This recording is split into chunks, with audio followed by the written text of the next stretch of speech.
Welcome to my weekly Sunday 9 p.m. live video. I am Dr. Tani Ping, consultant obstetrician, and this is my weekly Sunday live video that we have been running for the last 1 year. So we have covered a lot of aspects of natural birth as cesarean, and this is in conjunction with this month, which is April, which is a cesarean awareness month. So if you have missed my previous videos, you can go to my YouTube channel or browse up the Facebook to look for previous videos regarding cesarean birth and natural birth. So instead of just focusing on cesarean, I actually cover anything about birth. So if you have any questions, you can always put in the comment section, and I will try my best to answer this question for you. Okay, hi everyone, and today actually is a very special day. I want to quote this particular story about one patient today is because she has planned to have her cesarean at 3 o'clock in the morning. So after this live video, I'm going to sleep and I have to wake up at 2 o'clock in the morning to prepare myself to go to the hospital to perform her Caesar at 3 a.m. in the morning.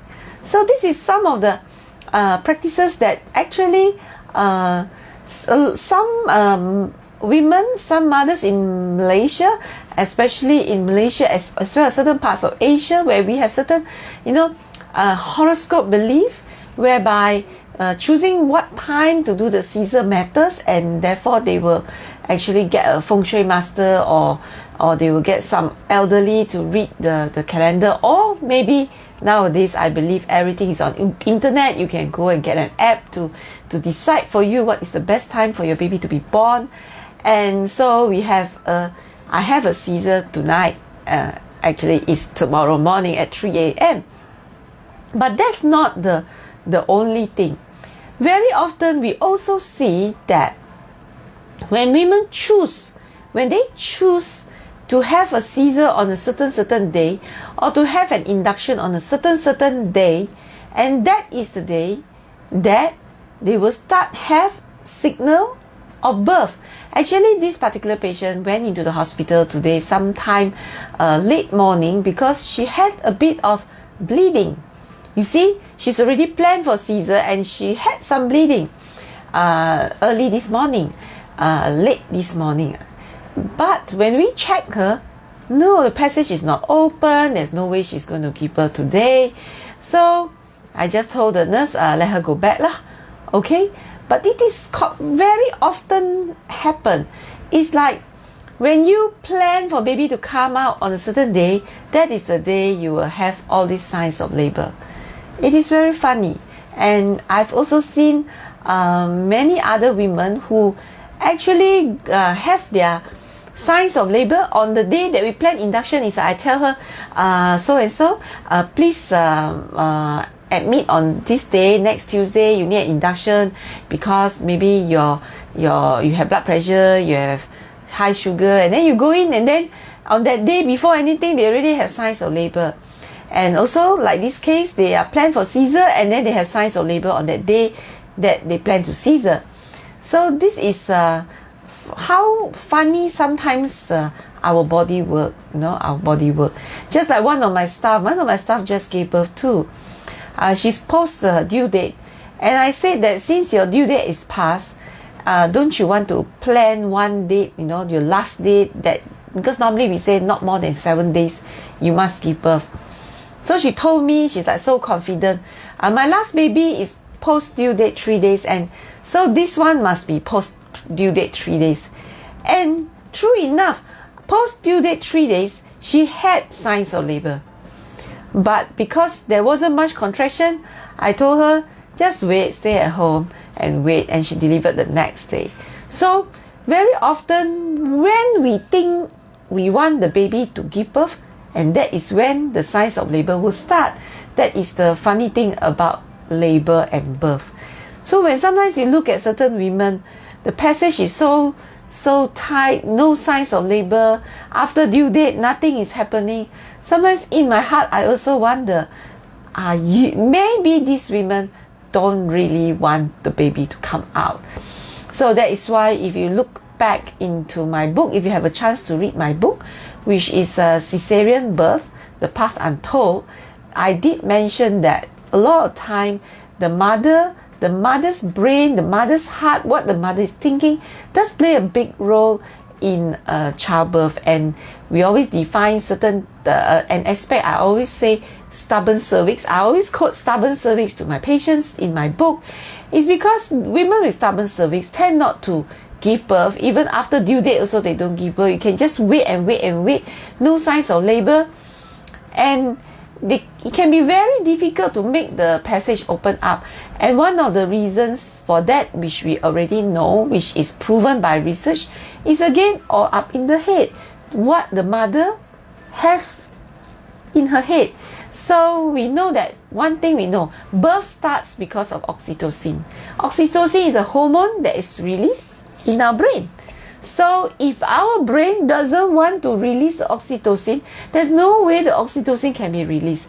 That's why there are also a lot of mothers will tell me, I never felt anything for all 9 months.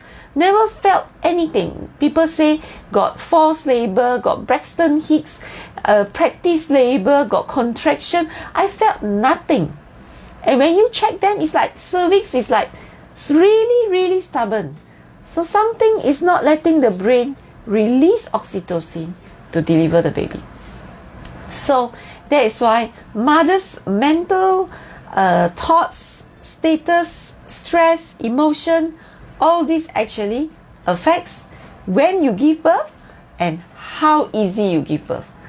The more I have been working as an obstetrician, there is more and more cases to prove to me that. I also have many cases who have so much work to do and she's not willing to give birth because she has so much work to do and she cannot pass over to her other colleague. The moment she passes over, she goes into labor. I have also seen a couple of mothers who said, my elder child birthday is what date? And I wish that my second child would have the same birthday as my first child. And true enough, they have the same birthday. Labor will come on that day that you want your baby to give birth. I have also seen many women that husbands are working overseas or Singapore or outstation. They don't come back, but they plan to come back on a certain day. It's like my husband taking leave on such a day, going to come back to Malaysia to be with me, to wait for the baby to be born. And they will keep telling the baby, don't come out now, wait for daddy. Don't come out now, wait for daddy. And true enough, daddy come back tomorrow, give birth. So these are things we see again and again and again. So now you know whether you're going to give birth when, easy to come out or difficult to come out, very much depends on your mental status. Very much depends on your mental status. So sometimes if you're very stressed, your body is not ready to give birth. So that's why you don't give birth. So stress is a very important thing to think about during pregnancy, to have an easy birth and also to have a smooth and to have the passage to open in time and not after due date, and also to open easily. So to have a nice cervix open easily, you need to have the right mental status. So that's why in my clinic, if you have seen enough of my videos, you know I have a team of therapists working in my clinic dealing with stress and stress alone. They mainly deal with stress related to gynecology problem, and therefore they also deal with a lot of pregnancy related stress.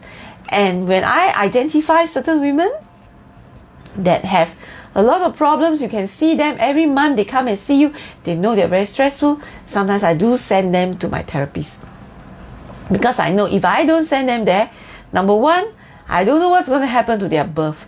Okay, we have another thing is we also do not want her stress to affect her baby. So if you want to know how stress affect your baby, go to my video in my YouTube channel when I talk about fetal programming. So know more about what is fetal programming. This is something about what the mother's stress during labor affecting the baby. So go to my YouTube channel. Yeah, my YouTube channel is Dr. Tan City Clinic. Please subscribe and turn on the notification button. Yeah. Okay. So now go back to the main thing about our video today is to answer your question. So if you have any questions, please put it in the comment section. Yeah, please put in the comment section and I will try and answer your question next week, okay? Maybe today, maybe next week. Okay, these are some questions from the previous weeks. So some of the questions, I haven't actually answered all the questions from the previous weeks as well. So let's answer this question. First question I'm going to talk today is about Xuan Xuan. Xuan Xuan asks, can you explain a bit about vacuum delivery? So if you want to know what is vacuum delivery, it is a cup. It is really a cup. This cup, it is we apply suction. So we put the cup on the baby's head and we suck the baby out. So why do we want to use vacuum delivery? We only can use vacuum delivery only, number one, your passage must be fully open. Your passage must be fully open, then only you can have vacuum delivery. Number two, most of the time we do a vacuum delivery is when we cannot wait. Let's say you have been pushing and pushing. We already let you push, but we know that you push too long already.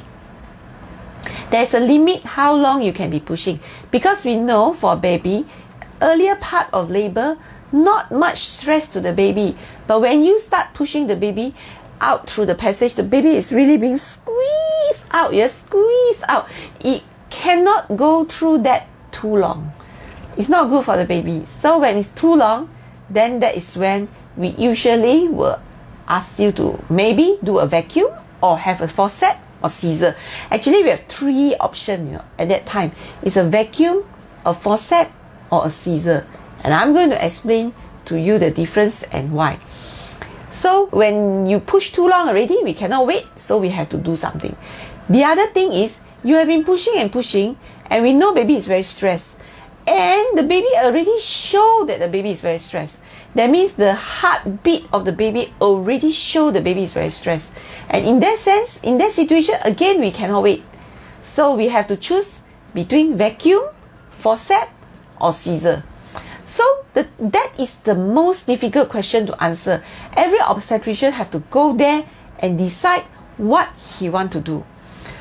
The decision actually depends on many things. First, depend on the situation of the baby. Must it come out now? Or must it come out as long as less than half an hour? He's fine. That's the first question. Second question, is my operating room available? If let's say my operating room is available and the baby can come out within 30 minutes, it's fine, then I can still think about scissor. But if my operating room is not available and I know the baby needs to come out within 30 minutes, then I still need to do either vacuum or forcep. Another situation is the baby must come out now. Cannot 20 minutes, 30 minutes. Then there's no way I can go for a scissor. Because going for a scissor, I cannot do now. Even if I push now to the operating room, which may be upstairs, downstairs, it's not at where you are giving birth now. I still need anesthesia. I still need to call the anesthetist. I still need to give anesthesia. I will need at least 20 minutes to 30 minutes. Fastest. We call crash scissor is all around 20 to 30 minutes. So, I cannot wait 20 to 30 minutes. Baby have to come out now. Then it will still be either vacuum or forcep. So the first thing is why the baby need to come out. Can the baby come out now? How long more can the baby wait? And if I choose to do a scissor, can my baby wait for the operating room? So that is one of the things they have to think. So I can think of so many situations where I cannot do a vacuum and forcep. I need to do a scissor. Okay, some cases whereby why you think operating room not available? God, because certain hospital operating room can be full. Most hospital always say we keep one operating room for scissor. But maybe the operating room already taken by another patient just now, so I cannot give you now. So no matter how I have to wait for that scissor to finish, then I can give you the operating room. So such things do happen. Very, very long ago, I was in a government hospital. And there was only one operating room because they usually keep one operating room for the scissor. And I have 2 mothers that need to do a Caesar. So that time I was the specialist on duty. So the anesthetist asked me, Dr. Tan, you have 2 Caesar, both are emergency. Which one you want to push in first? I have to decide which one I want to push in first.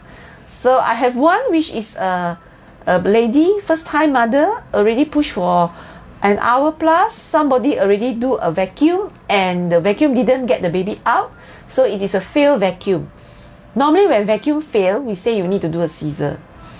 And second case is a mother with a low-lying placenta, or we call placenta previa, and she's bleeding a lot. And she also need a Caesar. We know that babies, once the vacuum done and fail, the baby has undergone too much stress. Cannot wait. Must take out now. But we also know that a placenta previa that bled so much, mother's life in danger, baby's life also in danger. Also cannot wait. Must do now. Oh dear. How? So indeed, this particular case, I told the anesthetist, go ahead and do the placenta previa. Because the placenta previa have no option except to do a Caesar. And what I did for the mother who have a failed vacuum, I do a forcep for her and deliver her out. Because it's in a government hospital, I was in the operating room. The vacuum was done by another doctor in the labor ward. As usual, in government hospital, it's not always done by specialists. So the vacuum is not done by specialists. But I wasn't at the labor ward. I was at the operating room. So there at the operating room, the waiting area outside the operating room, I put in a forceps and I delivered the baby. So basically, both babies deliver at the same time. Not an easy situation to decide. Because if let's say my forceps were to fail, I think the baby's outcome will be so bad. So it's not an easy decision. So the first thing we have to think of is why we need to do something. So the reason for it, can the baby wait? Operating room available or not? That will be first thing. Second situation is we have to think about the suitability. Vacuum is best for what situation? Forcep is best for what situation? Caesar is best for what situation? We don't like to do vacuums and forceps and then it cannot deliver a baby and then push the baby to the operating room and do a Caesar. Because in this type of situation, the head can be very low down and the Caesar can be very difficult because now the head is so low down and I'm cutting the tummy so high up. So at a much higher level, the head is like here and I'm cutting here. So I'm cutting way above the baby's head. So it's not easy to deliver a baby through this hole when the head is already here. We have to push the baby all the way up and then we take it out. It is not easy to do that. So that's why that's something we don't like to do. It is usually associated with a lot of tearing actually, because if most of the time you can't really deliver the baby head really all the way up. So when we deliver the baby head, we end up tearing the wound on the uterus. So cause more bleeding, prolonged surgery, more stitching, and as a result, the wound may not heal as well for the mother as well. These things you may not know, but the next time if you do a Caesar again, you will know that, you will see that the scarring that formed from the previous surgery usually not so good. So we have to first think about suitability. Higher head, if the baby is higher, we prefer Caesar. If you push so long and the head is still so high, we prefer Caesar. If the baby's head is so low, then we prefer vacuum. When the baby's head is not too high, not too low, we may prefer forcep. Forcep has more force to take out the baby. Vacuum actually, sometimes when we put the vacuum here, we suck. Halfway the whole vacuum just pop up because the strength is not that strong. So it's more suitable for baby's head that is just about to come out. So these are the 3 things that the doctor have to think. Position of the baby's head, So forcep is different because we have two metals to hold on to the baby and then pull it out. So the metal is very tight one. So we can actually use a lot of force to pull the baby out. And that is why forceps tend to be more successful where vacuum is actually less successful in some situations, especially when the head is slightly higher. So that is one of the consideration as well. And the last consideration for all doctors is, what am I more skillful with? That is very important. Because vacuum, if the doctor is very skillful with vacuum, most of his vacuum will come out. If the doctor is not so skilled in vacuum, sometimes the vacuum will not come out. The baby still cannot come out. And when we know if the cup slip, also not so good for the baby because of the pressure on the skin of the baby, actually can cause certain injury to the baby's head. Not inside but the outside, the skin and the outer layer of the head. But for forceps, also same thing. When I do a forceps, is that doctor good at forceps or not good at forceps? In fact, we all say that forceps is a dying skill because forceps is a lot more difficult to do than vacuum. So a lot of younger doctors are better with vacuum but not so confident with forceps. So if the doctor is not so confident with forceps, then you don't ask doctor to do forceps. If doctor is not confident with vacuum, you don't ask doctor to do vacuum lah. And as I told you about scissor, if the head is so low down and you do scissor, it's also a very difficult scissor to do.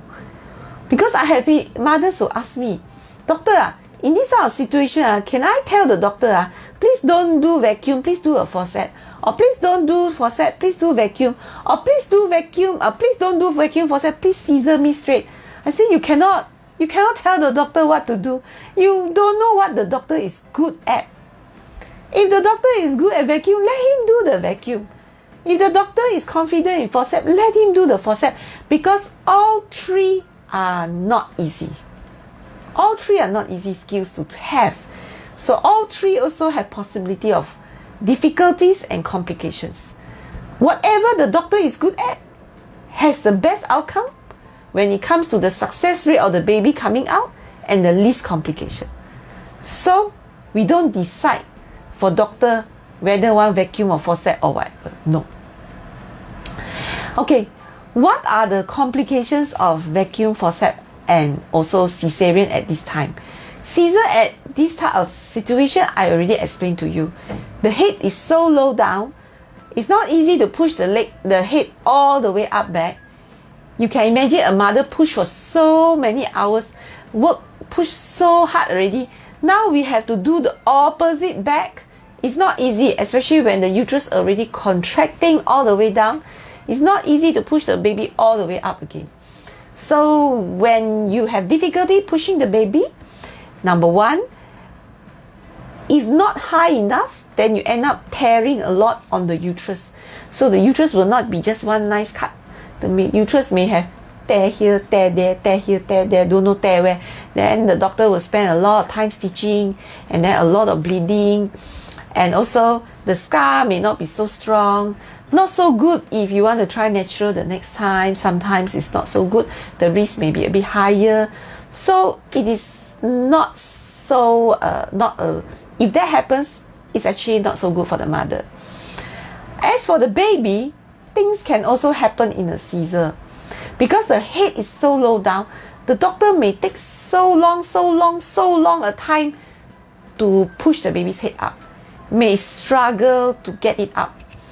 And as a result of the delay in getting the baby out during the scissor, sometimes the baby can also, it's not just the delay, but because the doctor struggles, scraping here, pulling here, pushing there, can also cause some amount of injuries to the baby, or even baby can go into distress or short of oxygen. So things like this can happen. So we also need to see where is the baby's head, whether it's high or low. If it's very high up, then it's okay. But if it's very low down, you have to think carefully before you make that decision, because there's a point of no return. Once we decide we have to scissor this particular baby, we have to make sure it comes out. So that is scissor. What about vacuum and forceps? Vacuum, this cup here, pulling the baby out, definitely can cause damage. Damage to what? Damage to the skin over the bone. The skin over the bone causes blue, black and swelling. That's why a lot of vacuum babies don't touch that lump, you know. That hump they have in the head, don't touch it. It's very painful. It's blue, black. You know, blue, black is painful, right? And baby doesn't understand why he has a blue, black. When we did the vacuum, already caused so much pain. And then now we go and touch, don't touch. That's why we always make sure we don't touch the hump. The other thing that can happen is tearing of the outer layer of the bone. Outer layer, between the bone and the skin, there is one outer layer of the bone. It's like a very thin layer, like a skin of the bone like that, but it's not the bone. And this layer can also tear because we pull out. When that tear can cause severe bleeding for the baby. You must understand, baby is very small. Even if you bleed 1 tablespoon of blood, is a lot of blood for the baby. So this thing can actually cause severe bleeding and end up need blood transfusion. We do see babies after vacuum end up in ICU, got blood transfusion. So that can happen as well. And last of all, we can also injure some of the blood vessels inside the brain. Because if you remember a baby, a newborn baby, the head is so soft. And there's actually a lot of holes in between that you can actually feel the brain inside. So when you do a vacuum, you can also sometimes injure some of the blood vessels in the brain and cause bleeding inside the brain. So you see, actually vacuum is not very good for baby. Vacuum is not very good for baby. Scissor is not very good for mother mainly. Vacuum is not very good for baby. Next thing is forcep. Forcep, what happened? We take 2 metals to clip the baby's head and pull the baby out, right? We use a metal to hold, it's like a chopstick, but it's worse than a chopstick because vacuum is curved, really curve and hold onto the head and pull the baby out. So you can imagine, blue, black, sure got Sometimes we're not so lucky, got cut, also possible. Okay, so it's quite stressful if you have cut on the face, you know. So that is something also no good. And again, injures the baby, right? Because there's a cut, baby suffer, baby have pain. But forceps actually, other than that, there's no other major danger to the baby. But when we do a forceps, all doctors, when we do a forceps, we are prepared to do one thing. Sit down and stitch for the next 1-2 hours. Because forceps usually cause a lot of tearing. A lot of tearing. So they will tear left, right, front, back. Just so that sit down there and stitch. Normally we stitch like 5 to 10 minutes. This one we may stitch 1 hour, 2 hours. Then we just sit down there and stitch. So when you have so much wound and so much stitches down there, what can happen? That's why we know with forceps delivery, and also sometimes with vacuum, less with vacuum, more with forceps, mother actually have a lot of tear. The more tear you will have a lot of urine incontinence as well as uterus prolapse in the future. So that's why when you have all these the problems that you have in forceps delivery and vacuum, mother can have some side effects that are long-term and lifelong. So you see, all 3 also no good, right? All 3 also no good. First of all, you don't get to choose.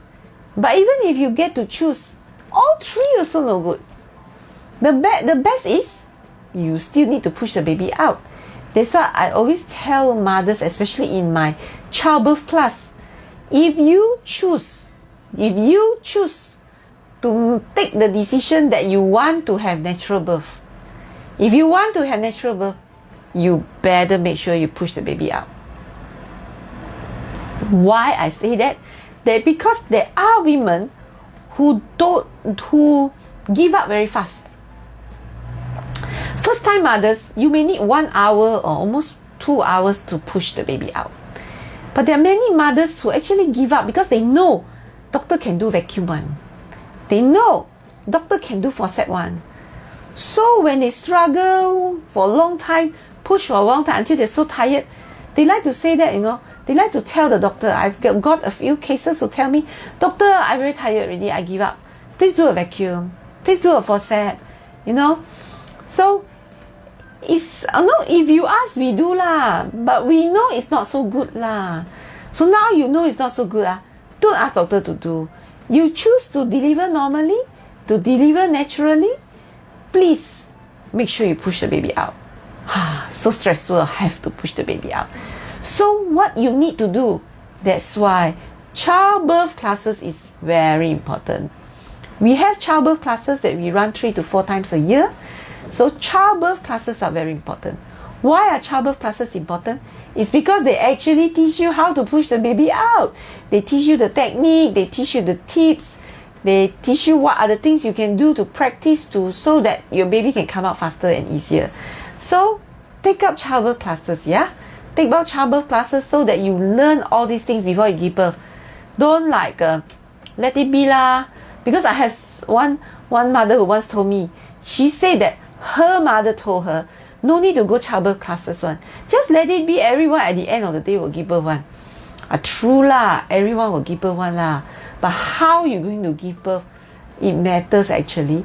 And then her mother is different generation. Nowadays mother, different generation. Why? Because women in the past, they're much younger. Younger got easy birth. Women today, much older, more difficult to get the baby out one. Have to push longer one. So make sure you have attended childbirth classes. Okay, you need to attend childbirth classes. This question is from Shirley Lim. I think I have answered this question last week. Her question is, I am already 6 years after cesarean and the scar is still painful on and off. Is it safe? Safe is her question. I think I answered already the pain from a cesarean after many years. There are only 2 reasons. One is we say about the scar that form, and sometimes the scar that form may not be good. It may cause internal adhesions, and as a result it can cause you long-term pain. I know, long-term pain. The pain can be forever, for the rest of your life one. The other situation is endometriosis. We can get endometriosis of our cesarean wound. So when you have endometriosis of a cesarean wound, that is the one I worry a bit, because endometriosis is a progressive disease that worsens with time. I'm not worried about scar. The scar causes you pain, you got pain for the rest of your life, but scar never worsen over time. But endometriosis worsens over time, and endometriosis can have a lot of complications to your... endometriosis is potentially cancerous. So if your question is it safe? I think the only thing I want to make sure is not endometriosis, because if it's endometriosis, then I'm worried, because endometriosis can be cancer. So I need to do something, yeah? If you have stubborn cervix, normally will it become a cesarean? I mentioned just now stubborn cervix. For people who have attended my childbirth class, for people who have read my book, they all know about stubborn cervix.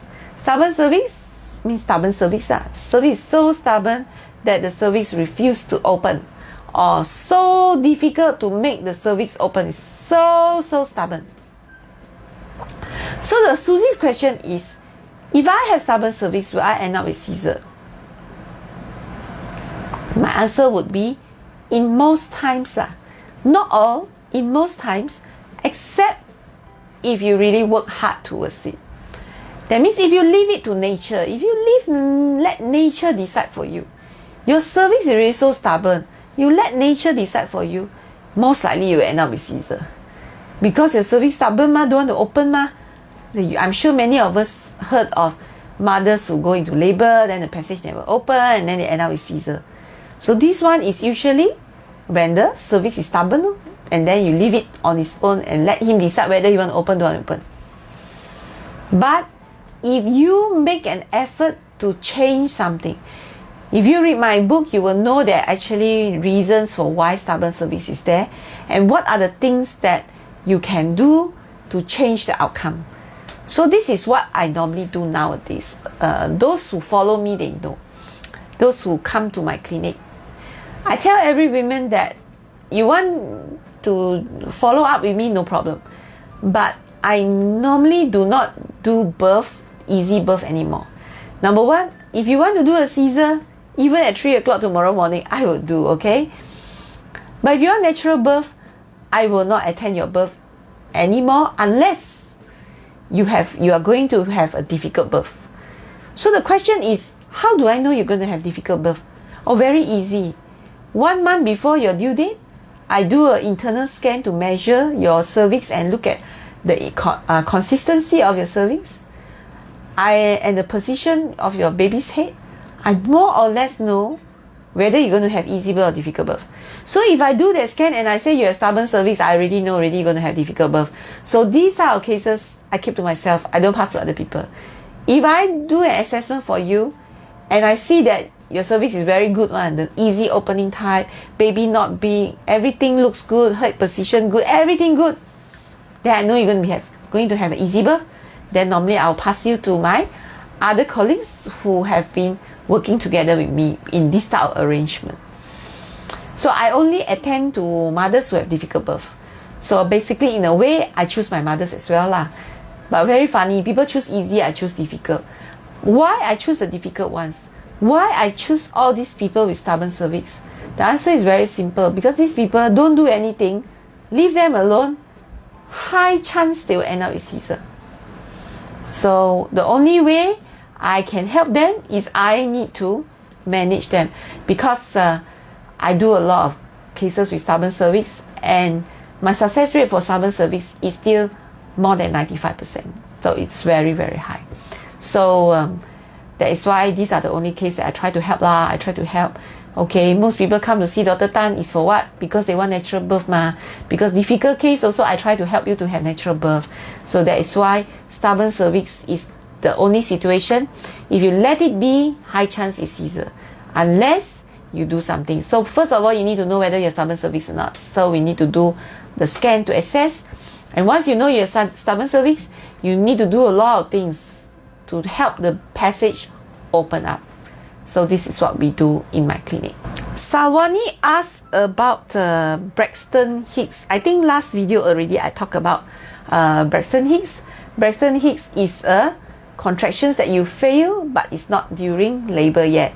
But actually it is already the very, very, very, very early phase of labor. So, and as I explained to a lot of people, if you can feel Braxton Hicks as pain, then the actual labor is going to be horrendous. So you better have a plan how you're going to cope with the actual labor pain, okay? Okay, next question is from Amira. Amira say, Doctor, I got low-lying placenta plus a transverse baby now and I am 31 weeks. I got one caesarean scar 4 years ago, and she's hoping to have a VBAC. So Amira want to try normal birth. VBAC means vaginal birth after scissor. She already had one scissor, but this time there's placenta previa and the baby's head is also not going down, and she's already 31 weeks. I only can say few things. Never give up on the baby, never give up on the placenta. Placenta goes up with time. Time and again we see mothers come to hospital, especially those that I still remember government hospital. Because in government hospital, once we know you have placenta previa, we will keep you in the hospital already. And then every 2 weeks, all the placenta previa that stay in the hospital, usually there's one corner, all of them are placenta previa, so many of them, they become good friends, they stay with each other for weeks in the hospital. So every 2 weeks, they will queue up and get an ultrasound scan to see whether the placenta is still down, is still previa or not, is still low-lying or not. And it's very normal for peers to scan, and then a few of them will get to go home one. Oh, your placenta go up already, you can go home. Oh, your placenta go up already, you can go home. So never give up on the placenta. No matter how low it is, there's always a chance to go up. And as long as you have not given birth, it still has chance to go up. Okay, you can still wait until 36 week, 37 week, until the day people going to Caesar you already. They still not yet go up, they have to give up lah. Because placenta previa definitely have to Caesar lah, no choice. The other thing is your transverse line. I mean, if it's placenta previa causing the transverse line, I'm sure when the placenta go up, the head will go down lah. So because you already have a previous baby, if it's not a transverse line, I always say if your previous baby, the head can go down, your this baby head should be able to go down too. But if it's a placenta that's blocking, then all you need is to give the placenta time to go up. Okay? But of course, if it doesn't want to go up, there's nothing we can do. Yeah? I really pray hard for Amira. Hopefully her placenta go up. Yeah? And next question, Lorena Tan also asked something, more or less the same question. She asked, having low-lying placenta near the cervix at 18 weeks, possible it will grow upwards as pregnancy goes? So I have answered the question. Placenta still got chance to go up. Even 35 weeks also can still go up. 36 weeks also still can go up. And if it's type 1, because in placenta previa, depending on how low the previa, we do categorize type 1, 2, 3, 4. And if it's type 1, actually still can have natural birth one. Okay, there's one patient here, is Teo Kailin. Teo Kailin say, I have a question here. I had my cesarean done in August 2020. Not long ago. August 2020 is like less than a year, but more than 6 months.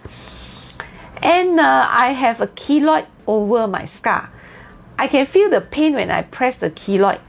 Is that normal? Having a keloid, for those of you who do not know what is a keloid, keloid is a very, very, very ugly scar on the skin. So it is usually, most typically I say it's as big as your little finger. So your whole scar your whole wound has a scar that's so thick. So when you have a keloid, if you have such a big scar, that is a keloid. If it's not, that is not necessarily a keloid yet. Some women have a tendency of developing keloid.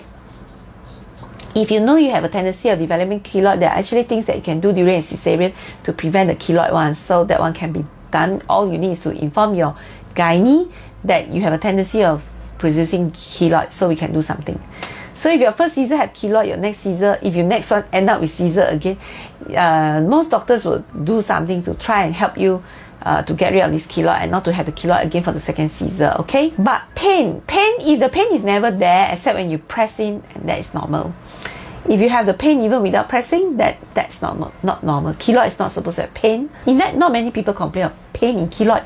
Most people actually complain itchiness. Yeah. One more question is from Vivian.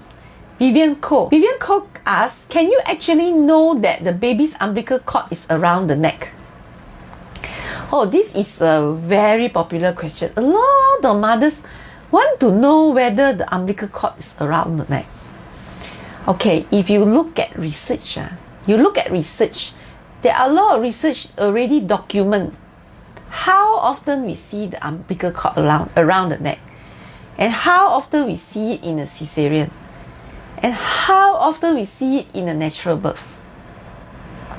We know one thing, 30 to 40% of babies have the umbilical cord around the neck. And we can see it very easily one. Scan, ultrasound scan that you always do, can see one. Everybody knows one. Nothing to hide. But there are a lot of fear regarding this umbilical cord around the neck. A lot of women, when they have umbilical cord around the neck, they're very scared. So we actually can see, but most of the time we don't tell. Why? If let's say you're not giving birth yet, you got another 2 months, 3 months to give birth. Now you come and scan and I tell you got umbilical cord around the neck, what's going to happen to you? You'll be so worried for the whole month. Or you may end up coming to my clinic every week just to check and see whether the umbilical cord is still there or not. You see, that's why sometimes we do not want to tell you, is because, number one, there's nothing we can do with the umbilical cord around the neck. Number two, if we tell you, you're going to be so worried and that will affect your baby. That will affect your baby. Mother that is over worried, over fear, over scare can cause poor oxygenation to the baby and therefore endanger baby life. So because there are cases like that, when they know that the umbilical cord is around the neck, they're so worried. Next time they go and see doctor, baby die already. It's not because of the umbilical cord. It's because she knows there's umbilical cord and she's so scared. Because 30 to 40% of babies got umbilical cord around the neck, they never die. So number one, better don't know. Ignorance is bliss. Better don't know. So in order don't want to know, don't ask. Don't want to know, don't ask. Because no also cannot do anything. And most of the babies with umbilical cord around the neck never die. I even remember I delivered one baby, natural birth. Natural birth. The umbilical cord around the neck, 5 rounds. I delivered the baby head out first. Then I saw the umbilical cord. Oh my God, I have to dislodge it first. I cannot continue pulling. Then you get tighter and tighter to the neck. So I unwind it, and then I count 1, 2, 3, 4, 5. Then deliver the whole baby. Baby is well and fine. No issue at all. So number one is never ask about the umbilical cord around the neck. Because most of the time nothing happened. But when you know that you have umbilical cord around the neck, that is when things will start to happen. But the question is, why mothers fear umbilical cord around the neck? The answer is actually quite simple one. There is nowhere in a book that says umbilical cord around the neck can cause baby die. There's nowhere in any book that says umbilical cord around the neck end up need scissor. No such thing one. Don't have. But it's already written in all the books that 30 to 40% of babies that are born, even by natural birth, got umbilical cord around the neck. So actually, umbilical cord around the neck is not really a problem. But we know that the cord around the neck can be loose or tight. It is only the tight ones that we worry. In the tummy, it can never be tight. So tight, how the baby go around the neck? Oh, cannot one. You know, baby it's not like we all can say, I hold something, push it from here, go here, here, go here. Baby got no control over anything. To make the cord go around the neck so tightly, it is a lot of effort. Baby can't do that. So all the umbilical cord that is inside the tummy of the mummy, 99% they're all loose. They're all loose one. So it doesn't affect the baby. But when the baby start coming out, so the head goes out further and further away, that is when sometimes the cord gets tighter and tighter around the neck. That is why when you go into labor, when you want to give birth, when you go into labor, when you go hospital, we always check baby heartbeat. So if there's umbilical cord around the neck, if it's loose, baby heartbeat is good. If it's tight, baby heartbeat not good. So if it's tight, baby heartbeat no good, then we scissor. And then scissor, we will tell the mother, "Ayo, just now your baby heartbeat no good because the cord is around the neck." But actually, in the labor room, so many cord around the neck, but the baby heartbeat is good and deliver normally. So that's why, because doctor's fault. It's always doctor's fault. Because doctor tell the patient that baby's heartbeat just now dropped because of cord around the neck. Luckily we scissor already. Sometimes we like to say that. Luckily we scissor, now baby okay already. So the rumors go round already. Umbilical cord around the neck, that's why my baby got stress and fetal distress, and now we scissor. The news go around. Then there's another one more situation that they always scare a lot of mothers on. That is, you know, some babies do die inside the tummy.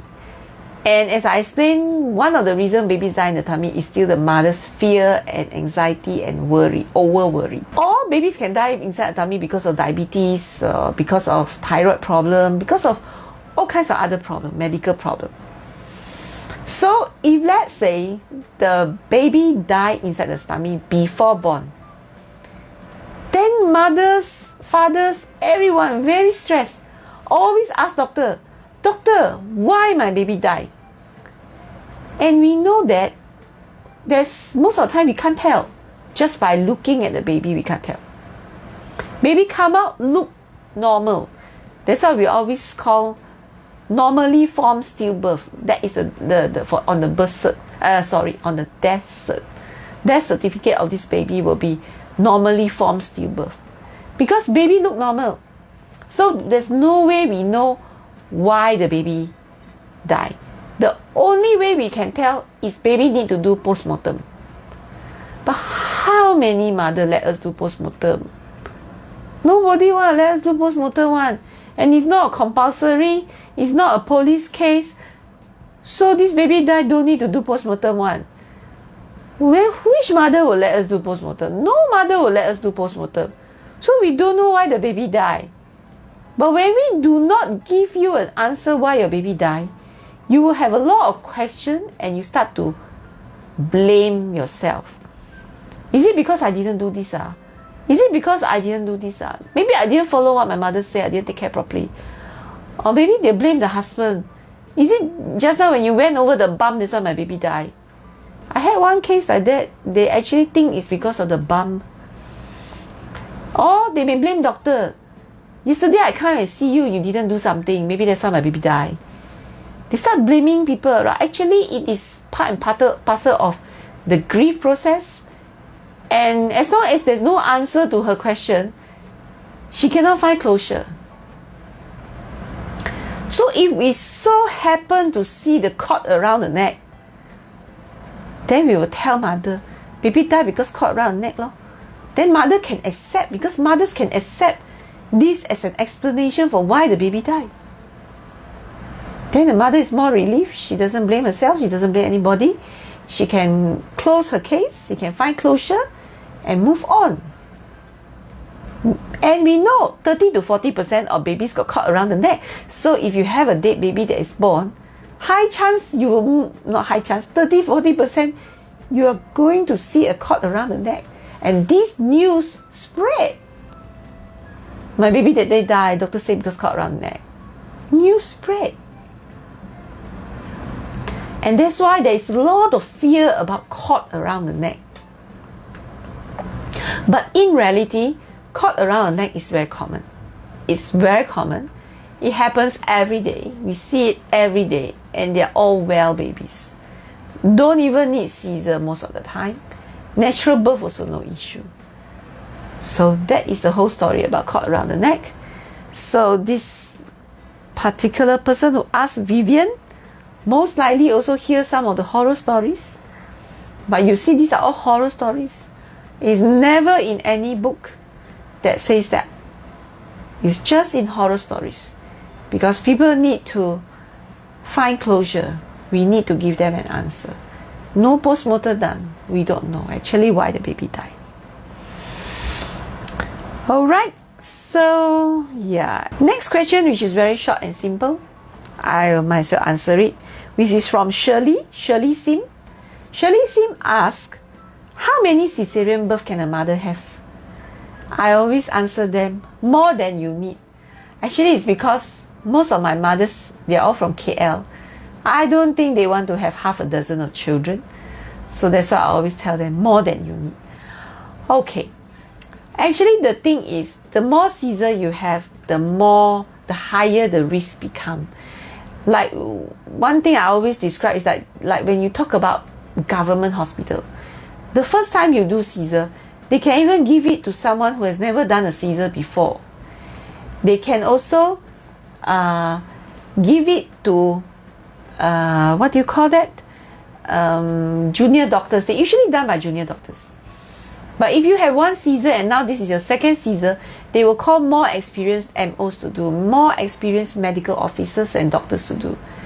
When you do third time Caesar, they may insist it has to be a very senior doctor or a junior specialist to do. And if it's your fourth Caesar, they may need to call a senior specialist or a consultant to do. Why? Because with each pregnancy, with each Caesar, your risk goes up. And that's why we don't want you to have so many Caesar. And in fact, you can't have so many Caesar, even if you want. Because many people who try so many Caesars, they eventually something will happen one. And at the end, the uterus removed already. Then you have no more children. There is even a Guinness World Record of the number of Caesar a woman can have. Why? Because there are countries who will never stop. A certain country like Arab Saudi, they cannot practice contraception. Any baby is God gift. You must accept, even if it's dangerous to the mother. So they just accept. That's why they usually hold the Guinness Book of Record on number of cesarean done on one lady. And if I'm not wrong, the last I knew was 7. They won't go on one. You know, those women there, they have like 20 children one, you know. But because they end up with Caesar, they end up with only maximum 7. And some of them never reach 7. That is a Guinness record. Maybe 4 or 5 or 6, and then we have to remove uterus. Sometimes even third one, we also remove the uterus already. So the more pregnancies you have, the more difficult your Caesar, the more complication, and may end up we have to remove your whole Caesar, your whole uterus when we do the Caesar the next time. So you ask yourself, you want to remove your uterus or not? Because a lot of mothers like to ask me, because government ask them to tie their tubes, you know, third pregnancy tie tube, cannot Caesar some more. Then I will tell her that you can bargain lah. Sometimes you bargain, you can get the 4th one, because like for us private, a lot of doctors still allow the 4th one. Because we are all senior consultant already we are not junior specialists. But for there, if it's 4th one, they have to call senior specialist or consultant to come. Consultant very busy other things, you know. So if everybody want to do 4th Caesar, he got no time but to do Caesar for you only. So as a result, they try not to have the 4th one. They usually tie a tube in 3rd one. So some of them, I say you try and bargain one more lah. Then after the 4th one, they want to bargain some more. I say don't bargain lah. Don't keep bargaining. You must think about whether you're willing to have your uterus removed or not under emergency situation. No choice one, you know. Because you bleed so much, I have to take out your uterus, or how? So are you willing to have your uterus removed under emergency situation? If not, then don't ask for so many Caesar lah. Whatever we say maximum lah, accept it and be happy with the 3 or 4 kids you have. Because if you keep asking for more, we only worry that one day I have to remove your uterus. So women cannot have endless number of Caesar.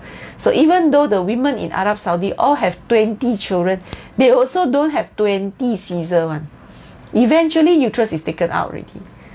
Because if you don't take out the uterus, they continue giving birth because they cannot have contraception. So it is a belief of the culture of the area. The women will not go for contraception. The doctor also won't do, because the doctor also believe in the same religion, you see.